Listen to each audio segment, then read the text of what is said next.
That'd be kind of like... When you're saying about with the Old Testament, I thought that's what you're going to be doing. Sure. I was going to say, it's kind of like the opposite of what it is. Instead of Jesus talking about the Old Testament. I mean, we probably have to pick and choose because there's a lot. But some of the big ones, like Isaiah and the Psalms, that'd be good.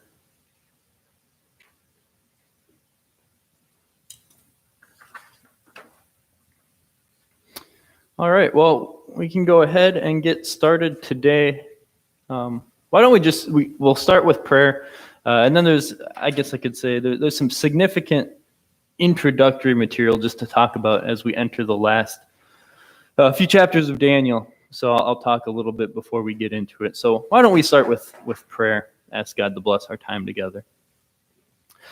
Dear Lord Jesus, we ask that you would be with us this morning as we study your word to help us to understand and to grow in our faith, to help one another to understand, and to take to heart these lessons about your control of future events, of current events, and of working for the good of your church. In your name we pray. Amen. So, just to recap a little bit, since we're almost done with Daniel, the plan is to finish next week, finish the book of Daniel. So we know the first half of the book, we've kind of gone through the historical part, events of the lives of Daniel and some of his companions as they're exiled into Babylon, and then the time of the Medes and Persians. And we saw how God intervened, and then we got into the visions of Daniel, and we saw how we took a step back and looked at God's direction of his people's lives in a bigger scale in the picture of the world. And then now here in these last few chapters, chapter 9 was Daniel's prayer about learning about the exile and wanting deliverance. And then he saw the future time when his people would be delivered, again, pointing to Christ. And then the last three chapters, 10, 11, and 12, are all really one unit, we might say. Just like every other chapter has kind of been a self-contained unit. In this case, the last three chapters make up one unit. In chapter 10, and actually 10 through 11 verse 1, because there's a bad chapter division here. We'll talk about that a little bit. It's kind of the introduction to this last unit. It's got its own self-contained events, but it leads right into the content of chapter 11, which is the heart of it, and then it leads into the end part in chapter 12, which is a conclusion, as you might expect, because it's at the end of the book. So what we're going to look at today is chapter 10, which is like the introduction to this section. The first part of chapter 11, which holds a lot of prophecy about historical content, and then where we'll pick it up next week, God willing, is where we transition from historical events that we can, or prophecy that's connected to historical events that we can see, to now truly end times things as we think of the end times, as New Testament end times, not just the end time of Israel's exile. So we'll talk about a little more about the Antichrist and things like that leading up to Judgment Day. So that'll be next time. So let's get into it. We'll read in chapter 10, we'll read the whole thing. And then once we get to chapter 11, I'm going to kind of just go little section by little section, explain a little bit, and then we'll talk about some questions, because it is a little bit different than anything we've had so far. But for chapter 10, it'll be similar kind of thing to what we've seen with Daniel having visions. And once we read it, we'll be able to discuss it. So we're starting at Daniel chapter 10, verse 1. In the third year of Cyrus, king of Persia, a revelation was given to Daniel, who was called Belteshazzar. Its message was true, and it concerned a great war. The understanding of the message came to him in a vision. At that time, I, Daniel, mourned for 3 weeks. I ate no choice food, no meat or wine touched my lips, and I used no lotions at all until the 3 weeks were over. On the 24th day of the first month, as I was standing on the bank of the great river, the Tigris, I looked up, and there before me was a man dressed in linen, with a belt of finest gold around his waist. His body was like chrysolite, his face like lightning, his eyes like flaming torches, his arms and legs like the gleam of burnished bronze. and his voice like the sound of a multitude. I, Daniel, was the only one who saw the vision. The men with me did not see it, but such terror overwhelmed them that they fled and hid themselves. So I was left alone, gazing at this great vision. I had no strength left. My face turned deathly pale, and I was helpless. Then I heard him speaking, and as I listened to him, I fell into a deep sleep, my face to the ground. A hand touched me and set me trembling on my hands and knees. He said, Daniel, you who are highly esteemed, consider carefully the words I am about to speak to you and stand up, for I have now been sent to you. And when he said this to me, I stood up trembling. Then he continued, do not be afraid, Daniel. Since the first day that you set your mind to gain understanding and to humble yourself before your God, your words were heard, and I have come in response to them.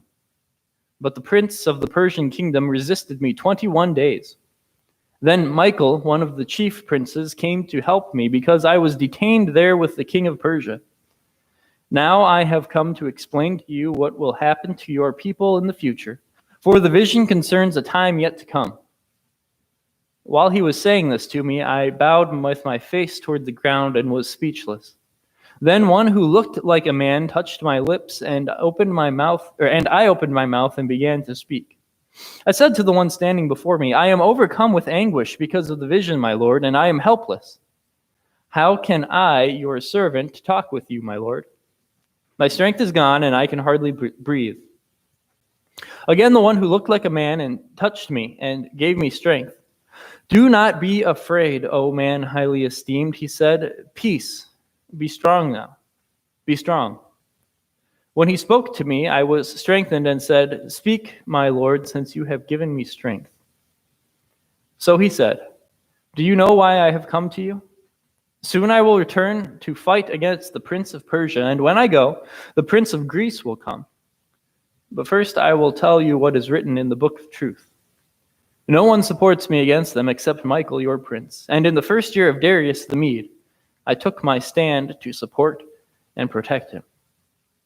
And we'll stop there because starting with verse 2, he transitions into talking about something else, this angel. So a lot in there. It's kind of confusing because there's a lot of description of what Daniel's condition is as he's seeing this vision, and then of course there's the things going on as this angel's speaking to him.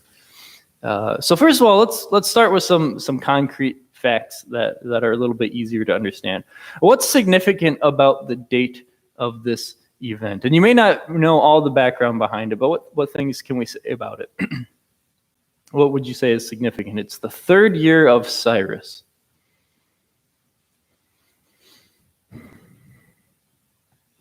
Tom?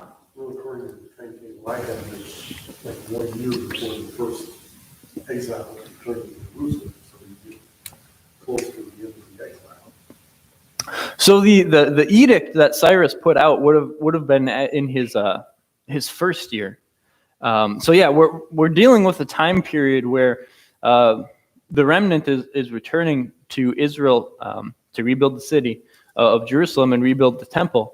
And along with that, one of the big things that this angel talks to Daniel about is dealing with Persia. And at the time that these Jews were going back to rebuild and were working on rebuilding, they were getting a lot of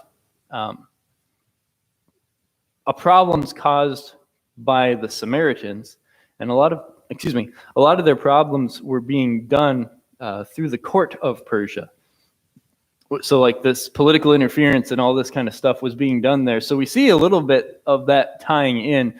But the big thing, whether, how much of these other events that we can piece together and know go directly to that, the thing that we do know, and that is important about the date, is the Jews have been sent back. And now, just as Daniel was praying in the previous chapter about, his people coming back from the exile, now we see him continue to pray about his people now that some of them are back there. The other thing we can say that's kind of interesting about the timestamp, if you want to say it that way, that comes in verse 1 is that we're told again, a revelation was given to Daniel who was called Belteshazzar. And we might think, well, of course, it just lists both his names again, but it's kind of significant because if we remember all the way back to the early parts of Daniel, and he's Belteshazzar, and we were told he remained in his position all the way up through the first year of Cyrus. And then here we are, third year of Cyrus. Obviously, first year of Cyrus was a big date because that's when they were sent back, and now the Jews have been sent back. Third year of Cyrus, this is still the same Daniel. He's still the same guy as we've seen before. And so it's just connecting the dots for us, an identifier like that. And so here we see in Israel's history, because of course all of this is focusing on Israel as God's chosen people, and of course leading us up to Messiah then. That's how that fits in. So significance of the date, Jews are back rebuilding Jerusalem. The edict of Cyrus has been 2 years gone now, and that's our setting for it. Let's talk next about who it is that comes and speaks to Daniel. So question number 2, what identifiers are we given about who speaks to Daniel, and what are we not given? So what kind of, I guess you'd say, characteristics, description are we given about this being who talks to Daniel?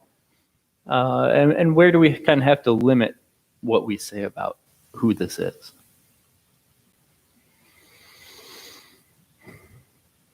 It says he was a man. Yeah, so he here again, it's this appearance like a man, right? Everything about him, even though, and we can get into this, even though his characteristics were more glorious than a man, he looked like a man.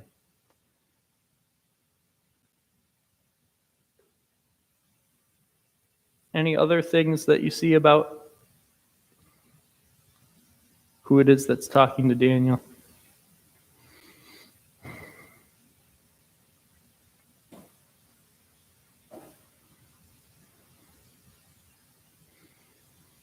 Tom?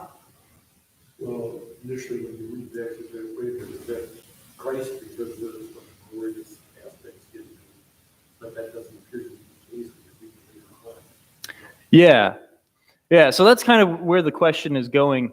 Is we want to answer that question. Does it appear that it's Christ, or is it more likely just an angel? And we would have to say the strongest signs point to this is an angel. It's clearly a heavenly being that's coming in the form of a man. We say clearly a heavenly being because his body was like chrysolite, his face was like lightning, his eyes were like flaming torches. The brilliant white brightness that is always associated with the appearance of heavenly beings is there. But like you said, later on as you read through it, there's things in there that make it sound like it's probably not Christ. And why? And I've got it boiled down to just 2 points. There's no mention of any kind of divine work in the sense of, things that we hear God doing, like I guess you'd say, creation or redemption or any kind of divine work that we usually attribute to Christ, to God. And then the other fact that, this being needs help and uses help. Not that God doesn't use even humans to do work for him, but he doesn't require help in the way that, here this angel talks about it. So those are some of the big indications that, quite frankly, we're not told who this is. But some of the indications that probably angel, not Christ. Tom? Well, in verse 13, it says Michael came to help him. Is that the archangel? Can you talk about that? Yeah, and there's another case where, if someone is named and we don't really have a whole lot of information, and we know that, he's called an archangel in Revelation, right? But Mary's called one of the chief princes. yeah, so it kind of shows us too that even as much as we sometimes throw those terms around, we don't exactly know what the significance of those are. Are they rankings? Are they descriptions of different classes of angels? We don't honestly know when it comes right down to it. All we know is that those are attached there. Yeah, Vicky. Also, at the end of chapter 10, what we read, it said, no one supports me against them except Michael, which would indicate again that Yeah. So our safe, I guess if you want to put it this way, our safest bet is to work with the assumption that we are clearly talking about heavenly beings, about angels, and things in the spiritual realm, if we want to talk about it that way. But probably not a matter of Christ himself at this point. But like you alluded to, right? We're talking about angels here, and we're going to get into that a little bit more. And as very often is the case with angels and things in, I used to say, things of spiritual nature that go beyond, the physical nature, we're given a peek behind the curtain. And when you peek behind the curtain into a room, what do you see? You see the sliver of where you're looking. You don't see the whole scene. You don't see the whole picture of what's going on. And so we are limited in what we can say. But what we see always does give us a comforting reassurance about how God's servants, his angels, his messengers, are working for our benefit and for the glory of God, which is also a thing that should comfort us. So let's move on, and maybe we can fill in some more things. But good discussion on that so far. Question 3: why would Daniel react the way he did, with weakness and trembling? And it's something that we hear pretty much, each paragraph. It's he's down on his hands and knees. He can't look up. He can't speak until he's touched, and his mouth gets touched. Terry? He knows that nobody can look on the face of God and live because of sin. And so that fear comes on. He realizes he's looking at a heavenly scene, and he feels unworthy. Yeah. It's his realization of sin, and not realization necessarily in the way we're saying, oh, I just now realized that, but like the real acknowledgement of it in a very tangible way, that even Daniel, who as we look at Daniel's life, we'd say he's a pretty good guy. Here the seriousness, the depth of sin is demonstrated by the fact that Daniel, in the presence of a heavenly being, a heavenly scene, is so weakened because he's sinful that he has fallen to the ground, trembling, can't even speak. Exactly, yeah. And so, like I said, it's a good indicator to us about the seriousness of sin, the depth of sin that possesses us. And then also too that how again and again this angel reaches out and strengthens him and leads him to be able to speak and to respond and eventually to see what he's going to tell him. Question 4, and I think I must have been working from a different translation when I wrote this question than the NIV 84, because the place where I see it is in verse 19. I think it comes in twice, but I can't find the other one. But verse 19, do not be afraid, O man highly esteemed. I know in verse 10 also, that's the other one. Thank you. Yeah, Daniel, you are highly esteemed. I think I was working from the 2011 version of NIV, either that or the ESV, and they have dearly beloved. But either way, you can kind of get the same sense from it, whether it's saying highly esteemed, dearly beloved. What does that mean? I guess you could say, what's the significance of that? What kind of assurances go along with that, maybe? Why is Daniel called dearly beloved or highly esteemed?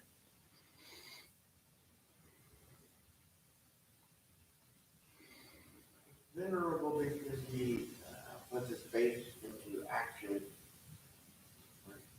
Faith is strong enough because it leads him to bodily commit himself to leap of faith back in. So we're in relation to his faith, and really, what is it? What is it then? It's a word of comfort to him, isn't it? Tom. Like I said, it's an assurance that God is with you. Yeah. I guess it must have been from the ESV that I got it, because it's not. Huh. Then it must have been some other translation.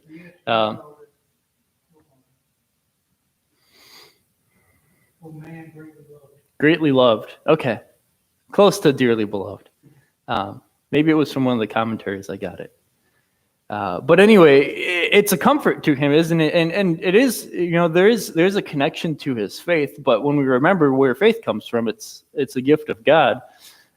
It's the assurance of God to him that, he is, especially as he's there and trembling and he recognizes his sin. Here you are. You're dearly beloved. You're highly esteemed. You're greatly favored. And I think that we can kind of draw a connection too with right when the angel comes to Mary and says, "Oh, you who are highly favored maiden," I think is the King James. That's maybe familiar to some of you. Same thing. Not that person is more of a saint than any other saint, but that here's God's grace coming right to you, and you're experiencing it in a very close and personal way with a special experience. So it is with Daniel, and it's repeated, verse 10 and then verse 19. Oh, man, highly esteemed, peace, be strong, peace. Terry.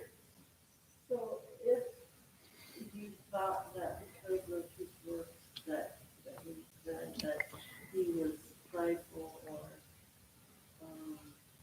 thought better of himself than that, and then contrasting that with what Paul said about, all of his works that he did, and we consider to be filthy rags because, we can't work out our salvation, and I think that kind of his humble attitude just goes to show you that there's nothing you can do to make yourself worthy to be like that, and there's all that can do that. Yeah, definitely. So he would be encouraged by seeing the word because he didn't deserve that. Exactly. And I think some other parallels that we could draw that help develop the picture of what you're saying, that you come to a point of realization that you don't have anything to offer to God. You can't do anything. Think of Isaiah's call. And what does he say? I'm a man of unclean lips who lives among people of unclean lips. And his mouth is touched with the coal. And then he says, go. Ezekiel, a very similar picture. And then two, with Jesus and the disciples, I think is it when he calms the storm and then Peter says, away from me, I'm a sinful man. Like just the recognition of here is something holy and divine, and a sudden realization of the depth of sin. And that's what we have for Daniel. And then, like you said, just to hear those words in that situation and to know and to be comforted. Anything else on that matter of dearly beloved or highly esteemed? I'll have to change that for the next time we go through this. Question 5, and I think I touched on this just briefly before, but what does the section show us about Daniel's prayer habits? And really, looking at about verse 12 through 14, I guess you could say, is where we kind of get a glimpse at that.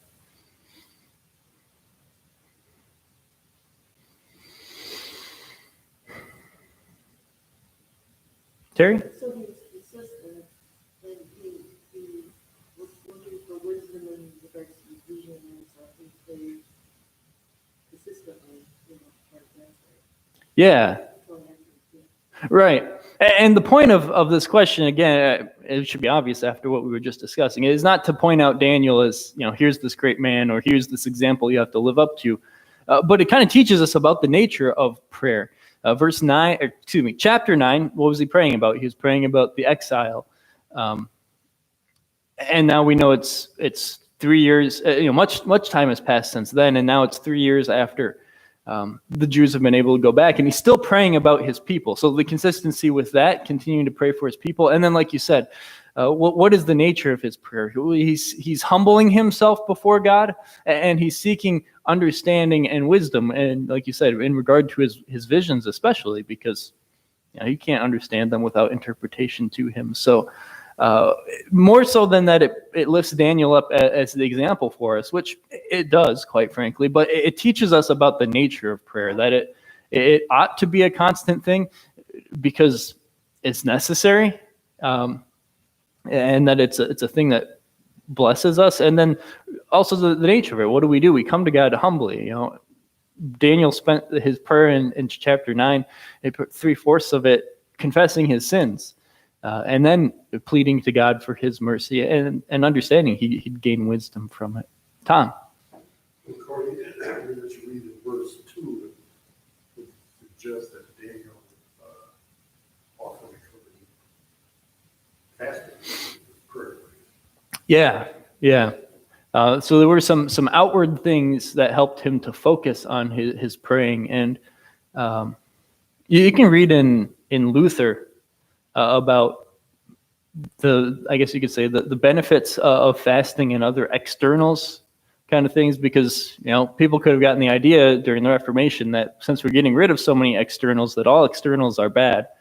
But fasting, I mean, we see it in the New Testament too. There was fasting, and it's not a work in and of itself, but it's something that helps to, if you want to say it, set the scene, set the mood of being focused in on spiritual things and on that.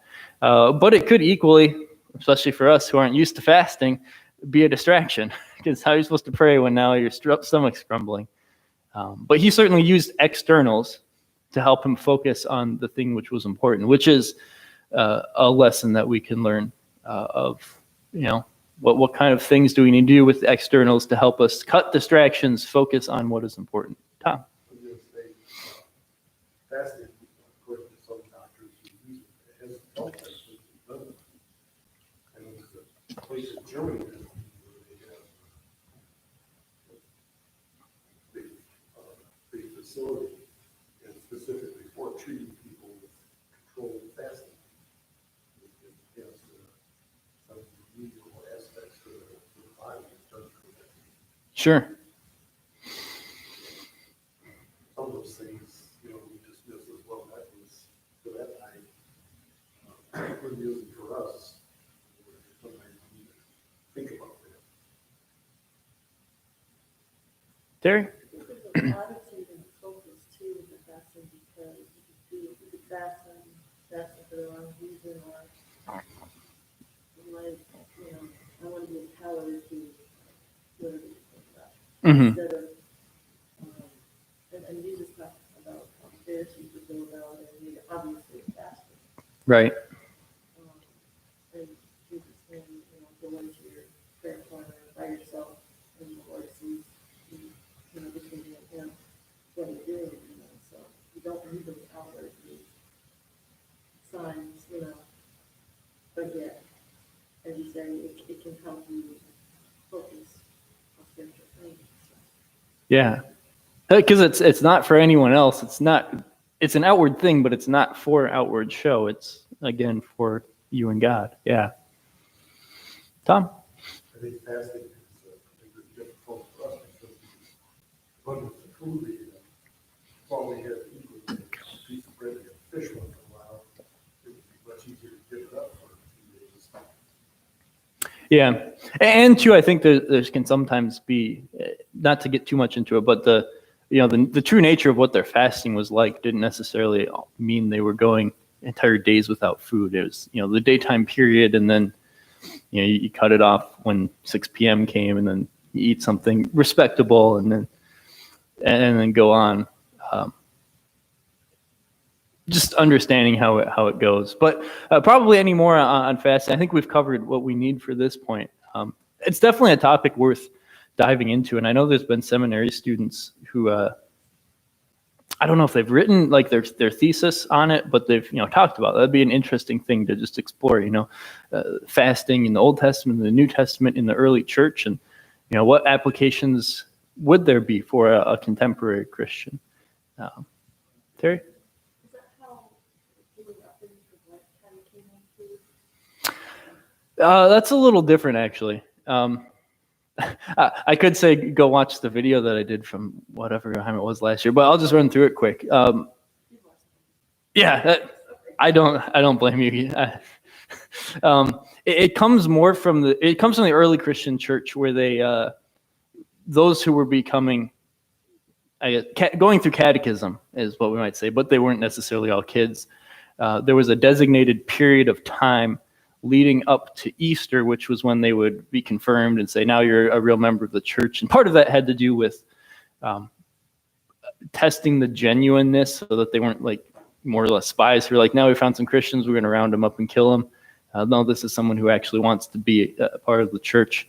So it was a period of time. It's really connected with how Lent itself started.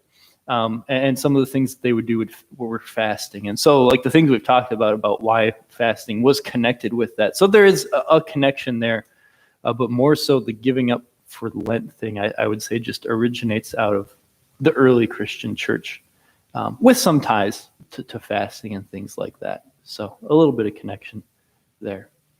I didn't mean to call you out for not remembering one thing that I did for like 5 minutes. I don't consider myself that important.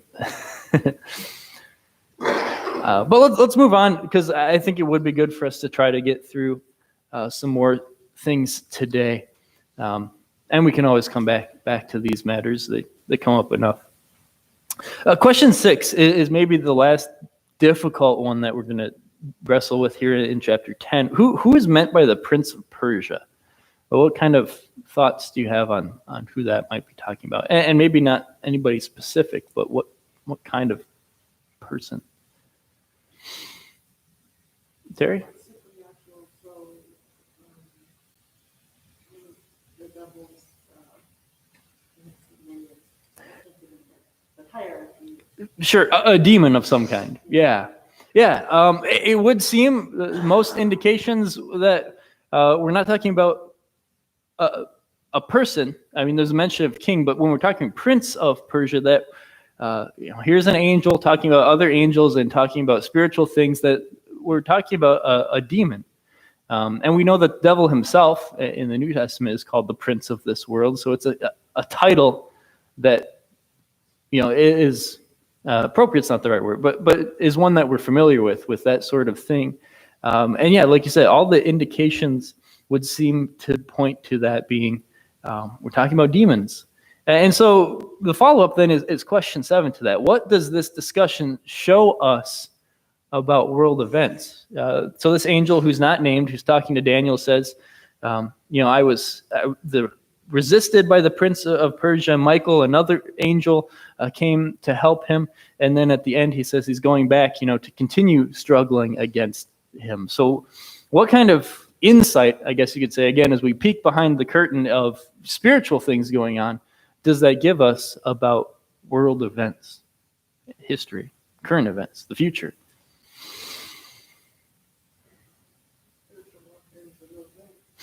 Yeah, I think we can say it as simple as that. Spiritual warfare is a real thing, and it has an impact, I guess you could say, on what we see unfold in history then.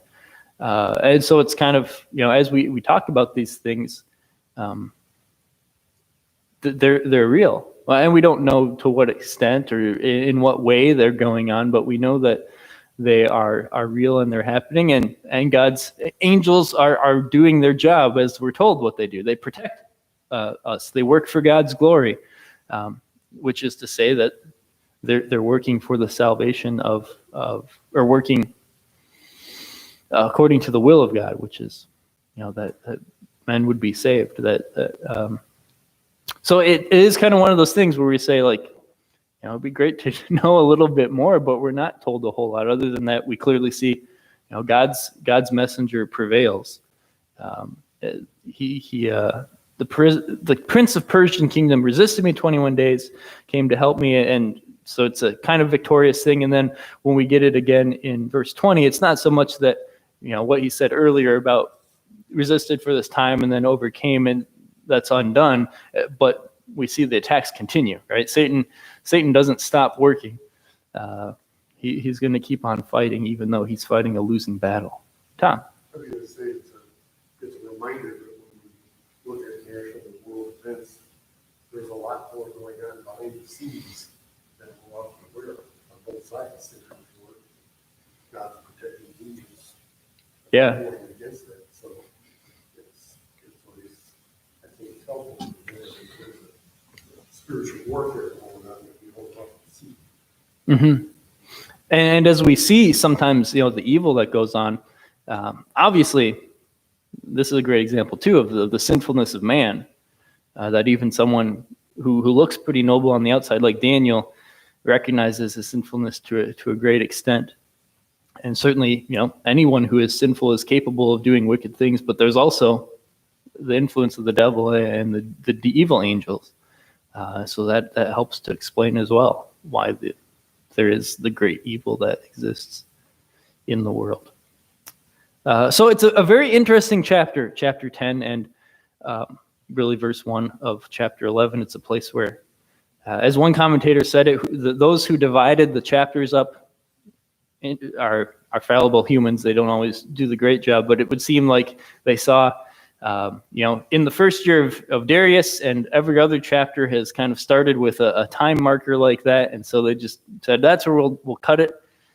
Really, they should have cut it one verse later, but it gives us something to study. But anyway, interesting chapter. It presents us with, again, the introduction to really this next section, which gets us into the heart of what the angel is going to say. It's kind of interesting to see. He talks about, a peek behind the curtain of spiritual warfare and spiritual activity. And that's not even really his main intent here. This is just setting the scene and leading into the main thing. So let's get into the main thing here. So he finishes talking about what he's been doing with, fighting this holy warfare in Persia and Greece, which, based on the visions that we've already seen from Daniel, we understand. And because we know the history, we know Persia is going to be around for a while, and then there's going to be trouble from Greece. And then 11 verse 2, it starts like this. Now then, I tell you the truth. And that now then is meant to be, in grammar, we call it a strong adversative. Right? It's like saying but. Like you're pivoting all of a sudden from the first half of your sentence to now, but this, and we're going on to something else. So now then, I tell you the truth. 3 more kings will appear in Persia, and then a 4th, who will be far richer than all the others. When he has gained power by his wealth, he will stir up everyone against the kingdom of Greece. Then a mighty king will appear who will rule with great power and do as he pleases. After he has appeared, his empire will be broken up and parceled out toward the 4 winds of heaven. It will not go to his descendants, nor will it have the power he exercised, because his empire will be uprooted and given to others. So I'll pause there for just a second. I don't have any questions on this because we're going to try to move a little bit quickly and get to the next part. This is, in many ways, repeated material that we've seen in other visions. There's going to be 4 more of these notable kings, or the 4th notable king in Persia. That would be Xerxes. Probably a name that you've heard before. Xerxes was the one who stirred up everyone against the kingdom of Greece. He amassed this huge army, and he was going to go and invade Greece, and that's where you get the famous stories of 300, where they guarded their little mountain pass and kept the Persian army away, and eventually turned them back. And Xerxes is also the guy who, when he crossed the Hellespont, that narrow strip of, I don't remember which sea that is, but up there as you cross from Turkey to Greece, that there was a storm which kind of wiped out their implements for crossing. And supposedly, the legend has it that Xerxes got so mad at the sea that he ordered his soldiers to whip the sea as if that was going to do anything. That's the guy that we're talking about here, because he's the one who amassed this army and went up there. And he was really the last great king of the Persians. So he would be the one that's mentioned here. And then, of course, following him, he doesn't come conquer Greece, but pretty soon Greece comes knocking in the form of, we've talked about it before, Alexander the Great. He comes, and with great power, he does as he pleases. And after he appears, his empire is parceled out toward the 4 winds of heaven. He doesn't stay on the scene for very long, dies young. The kingdom does not go to his descendants, but instead to some of his generals. We talked about this before, that it gets parceled out into 4 different regions. We're going to talk in just a moment about the two ones that became the main players on the scene, Egypt and then Syria. And then they never did have that same strength. But we're leading up to now content here that's going to take place, verses 5 through 35 in this chapter, about those 2 kingdoms. Egypt in the south, Syria in the north. To put another name on it, the Ptolemies in the south, which was one of his generals, and the Seleucids in the north. And why? If you just think about it, might these be two that are in focus? You got Egypt, you've got Syria, and they're going to be interacting. Why would it be important and notable for Daniel, a Jew, to know about, to talk about what those two kingdoms are doing?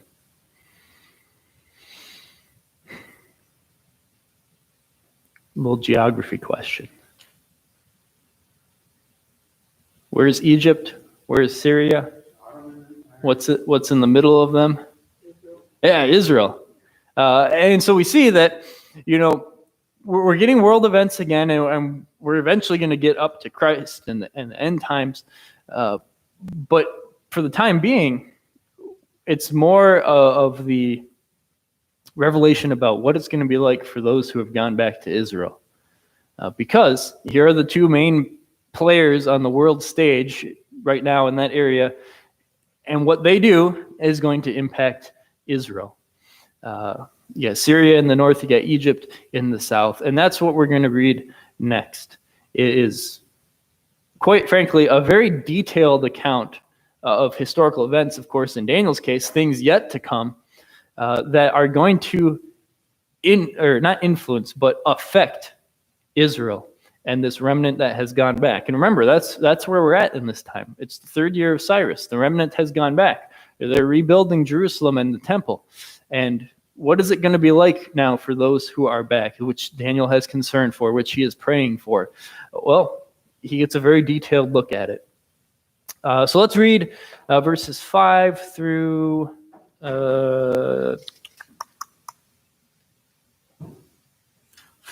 20 for now, I think.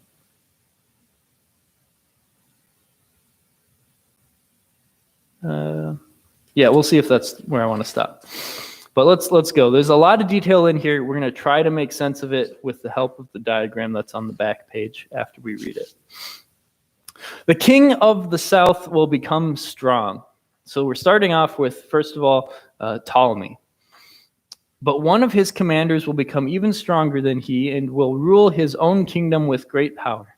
After some year, they will become allies. The daughter of the king of the south will go to the king of the north to make an alliance, but she will not retain her power, and he and his power will not last. In those days, she will be handed over together with her royal escort and her father and the one who supported her. One from her family line will arise to take her place. He will attack the forces of the king of the north and enter his fortress. He will fight against them and be victorious. He will also seize their gods, their metal images, and their valuable articles of silver and gold and carry them off to Egypt. For some years he will leave the king of the north alone. Then the king of the north will invade the realm of the king of the south, but will retreat to his own country.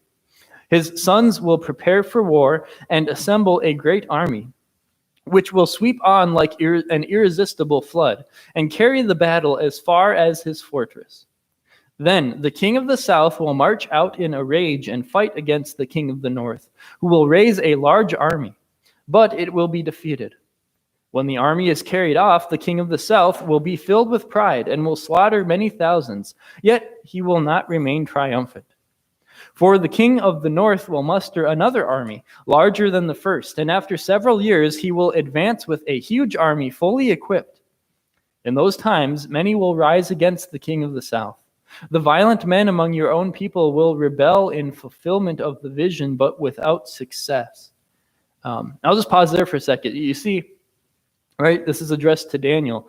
There's a hint there. You've already seen there's this back and forth and between the southern kingdom and northern kingdom. Israel's right in the middle. And at this point, some of the violent men of Israel get involved with it. They see an opportunity, a time to rebel against Egypt, who, quite frankly, had been pretty benevolent to them during this time, what they were controlling them. But they kind of caused some problems for themselves because they're in the middle of this turmoil. Let's keep going with verse 15.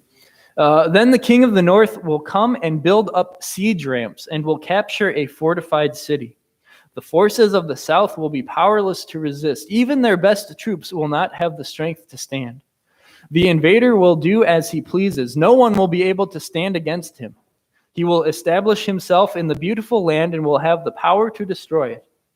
He will determine to come with the might of his entire kingdom and will make an alliance with the king of the south.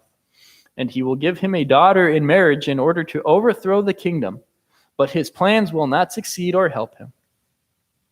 Then he will turn his attention to the coastlands and will take many of them, but a commander will put an end to his insolence and will turn his insolence back upon him. After this, he will turn back toward the fortress of his own country and will stumble and fall, to be seen no more. His successor will send out a tax collector to maintain the royal splendor. In a few years, however, he will be destroyed, not in anger, or in battle. So we'll pause there for a second. There's obviously a lot going on. And like I said, there's a lot of detail, which in some ways, some people will point out, it's a little strange for the revelation of God that when he's talking about world events, if we might put it that way, there's usually not this level of detail. We haven't seen it in Daniel so far, and yet we can understand, first of all, God has the right to reveal what he wants to reveal, but we can understand that this constant back and forth and how Israel gets dragged into it, and we haven't even gotten to the biggest point of where Israel gets dragged into it. It's all leading up to show us how Israel is going to be affected in a very vivid manner. So if we want to, without maybe discussing the questions too in depth, right? Question 8, first of all, says, what is the core message this messenger intends to reveal to Daniel? Because we said, chapter 10, while it reveals some very important information to us, some very curious information in some ways, it's not his main message. What is his main message, might we say?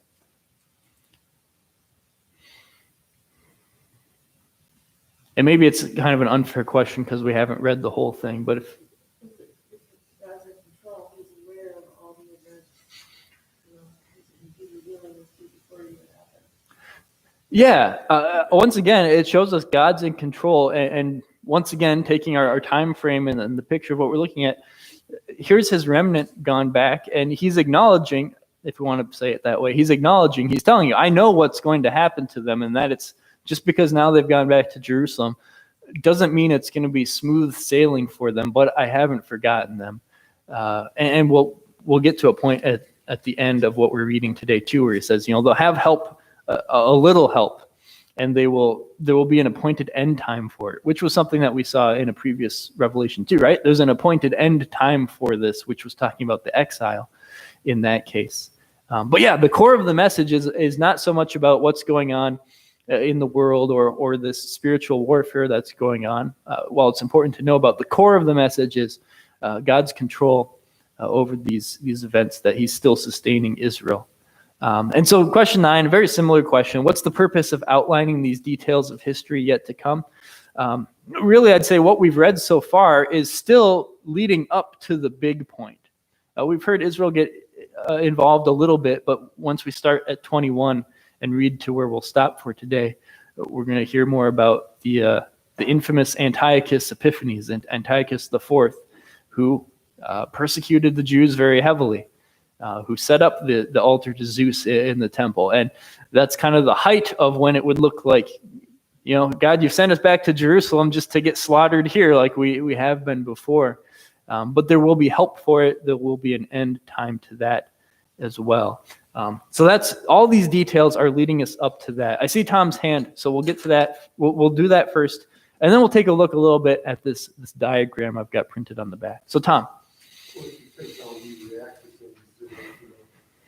This remnant going back to Israel has just been told a general statement, just remember God's in control.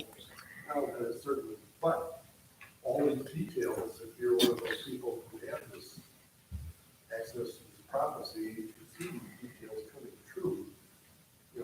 Wow, God knew this all along. Do this, do that, and it's all coming true.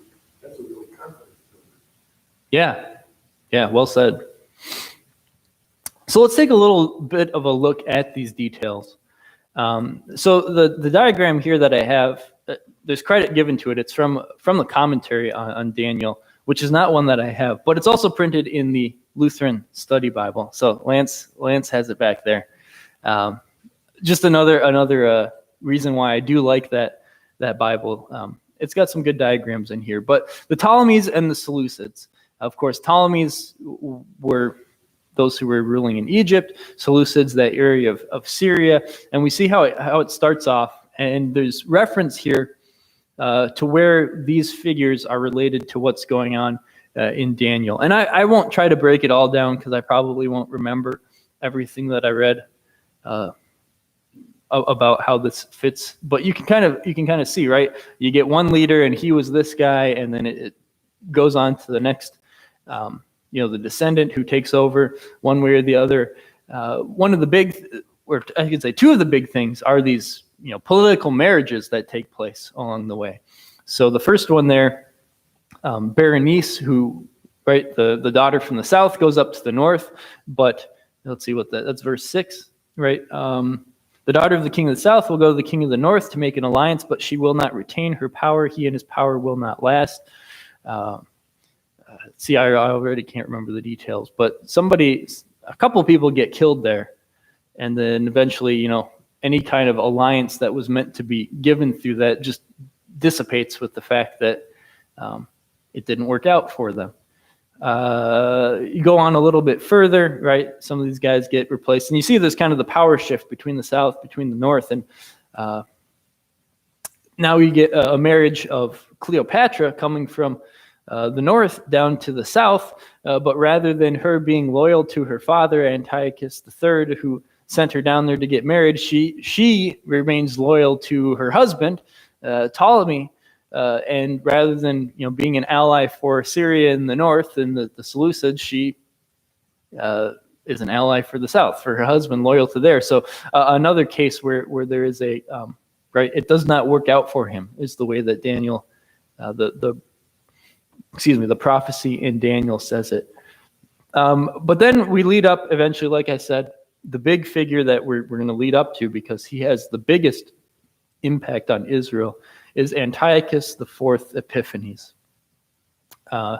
He comes along. I guess we haven't read about him yet, but he comes along at the same time as Seleucus IV, who was actually like a boy king. He was young still at the time, so he was probably, you could say, more the one who was supposed to be the heir, but he wasn't old enough. And as we've heard before, and we'll hear again, Antiochus kind of schemes his way to the top.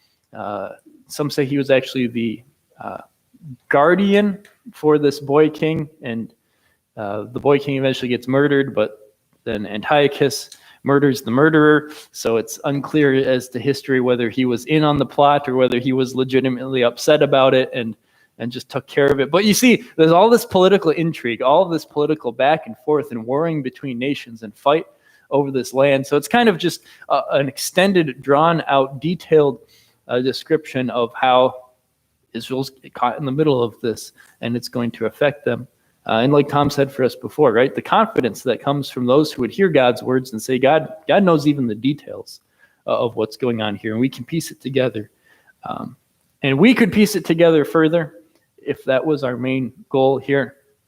But I think we would kind of get lost in the reeds a little bit of drawing out the history. But you can find commentaries on Daniel that will piece this together, and it's not hard to follow, especially if you've got something like this that helps you put it together.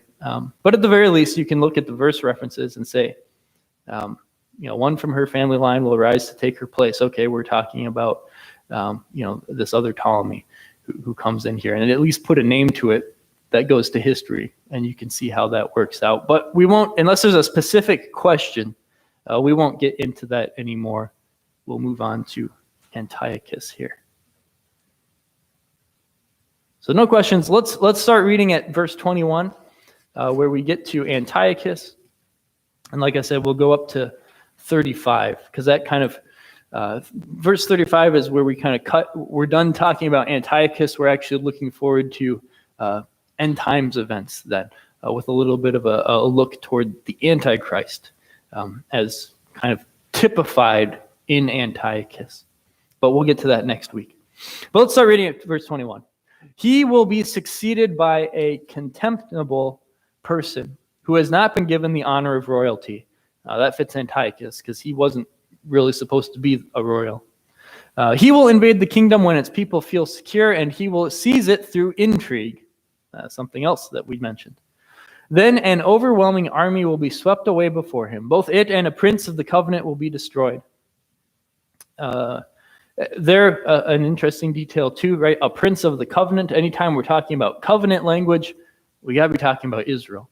And so we're not talking that Antiochus was necessarily the one who was involved with killing this guy, because he wasn't.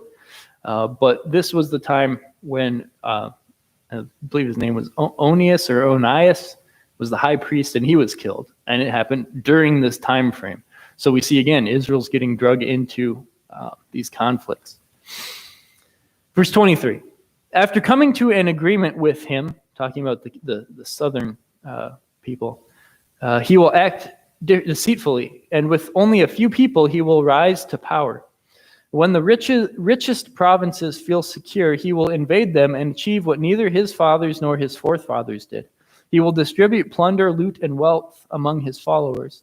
He will plot the overthrow of fortresses, but only for a time. With a large army, he will stir up his strength and courage against the king of the south. The king of the south will wage war with a large and very powerful army, but he will not be able to stand because of the plots devised against him. Those who eat from the king's provisions will try to destroy him. His army will be swept away, and many will fall in battle. The two kings, with their hearts bent on evil, will sit at the same table and lie to each other, but to no avail, because an end will still come at the appointed time. Another interesting note there, right? Even though these guys are real deceitful and they're trying to out-scheme one another, out-backstab one another, the appointed time only comes when God says the appointed time comes. So another encouragement there about these world events. Verse 28, the king of the north will return to his own country with great wealth, but his heart will be set against the holy covenant. He will take action against it and then return to his own country. Let's pause there and answer question 10, because this is when it will be most obvious. What detail about Antiochus for the fourth Epiphanes does Daniel reveal that explains his course of action in Israel? So we're talking about Antiochus throughout this whole section. What detail gets thrown in there that explains why he acts the way he does toward Israel?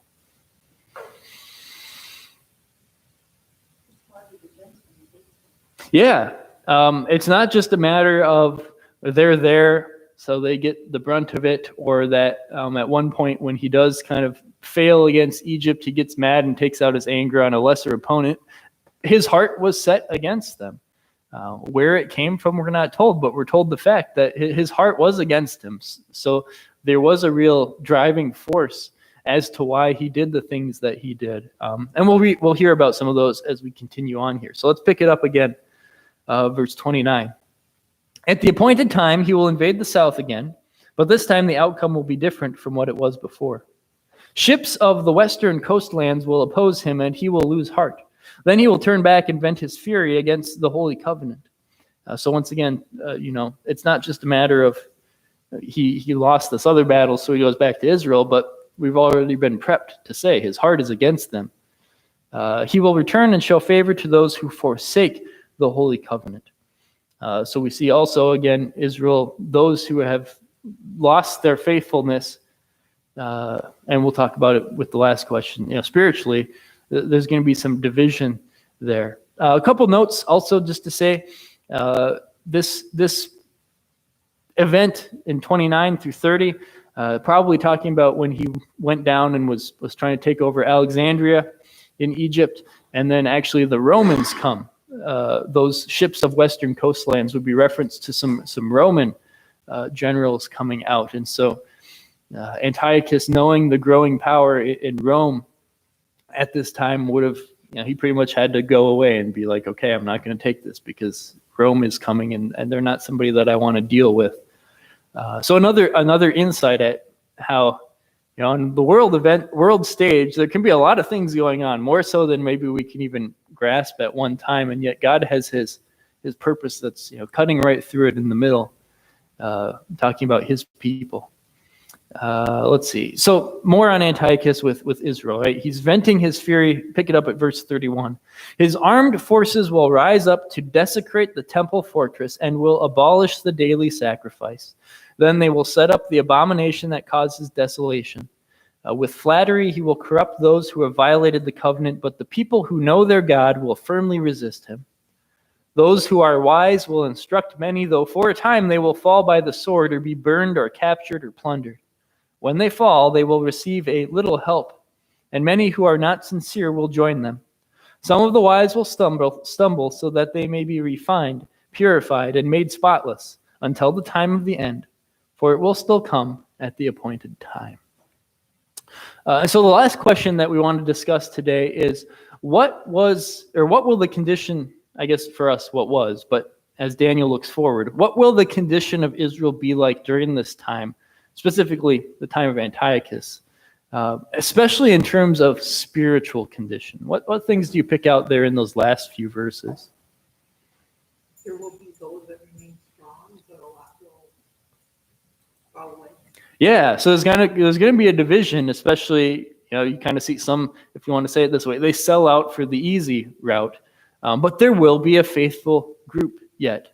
And even though that faithful group gets killed, burned, captured, plundered, they're still instructing, so they're still living as examples, still actually teaching people the true word of God, and they will get a little help. So there's going to be a rescue from this. And then beyond the fact that they get a little help, there's also an appointed end time to it.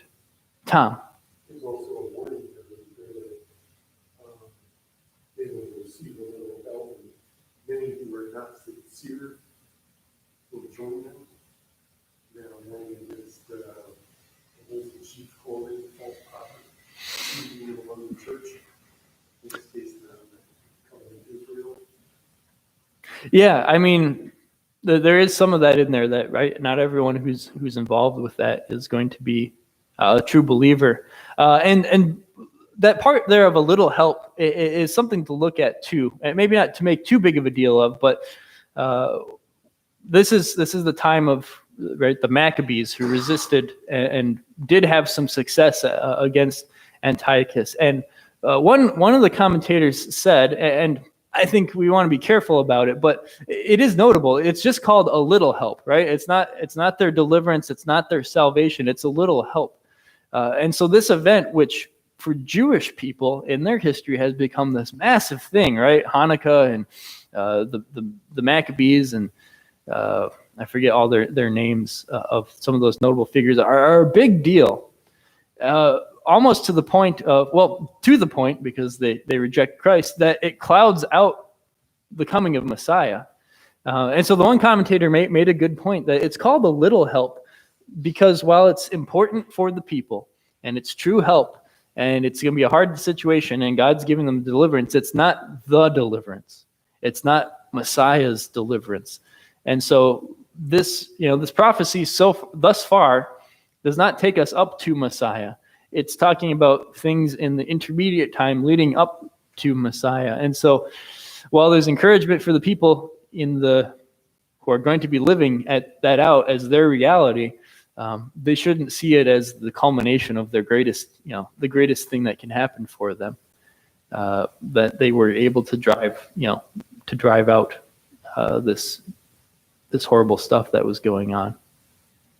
Tom, you got a hand up? They say when we talk about it, a little help kind of reminds me of the question, is your cup half full or half empty? I mean, God provides help to you, but he doesn't do everything that you would like him to do. You need to focus on the blessings you do have and what help he is giving you as encouragement, rather than looking at what he hasn't done.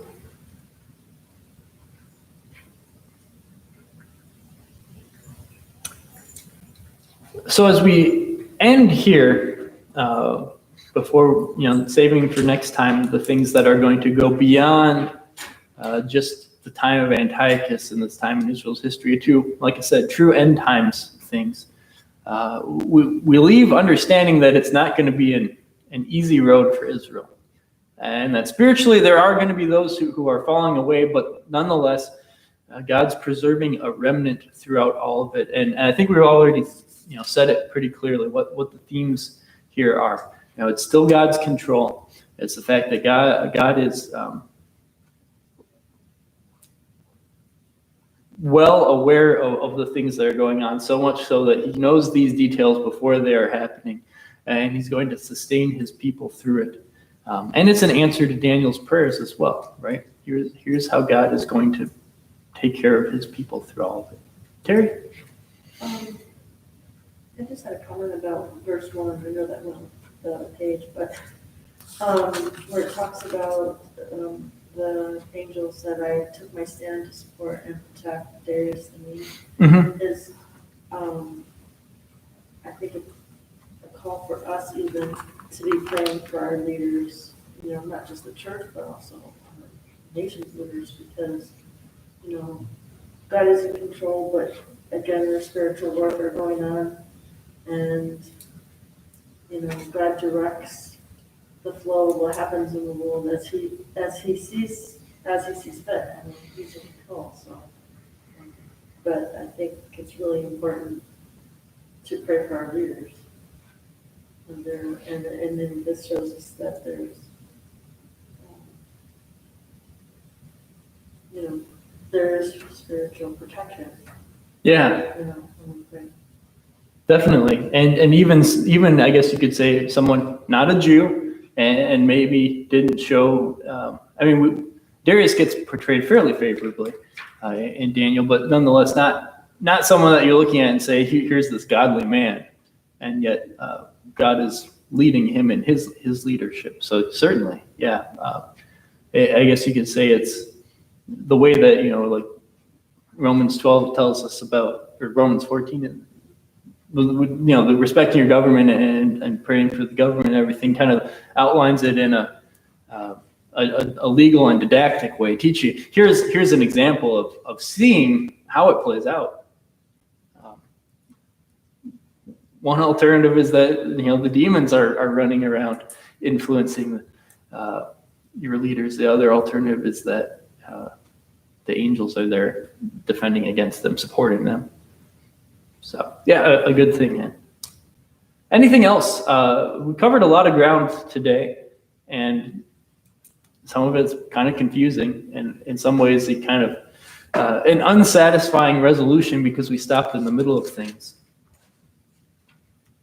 But if there's no questions, you have something to look forward to next week. You get the resolution to it all as we finish out chapter 11. And then finish the book with chapter 12.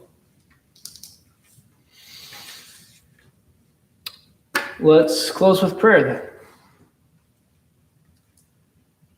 Dear Lord God, we know that you hold all nations, the entire world, now all these events that are going on in your hands. You know what is going to happen before it even does happen. We ask that you would guide our leaders, that you would guide us as we go through this life to do those things which carry out your will, knowing that for us, we have the goal always before us to proclaim your gospel, whether it be directly with the word or whether it be us living out that word in our love as we go about the daily tasks that you have given to us. We ask that you would strengthen us as you strengthened your servant Daniel and help us to do these things, guiding us the whole way. In Jesus' name we pray. Amen.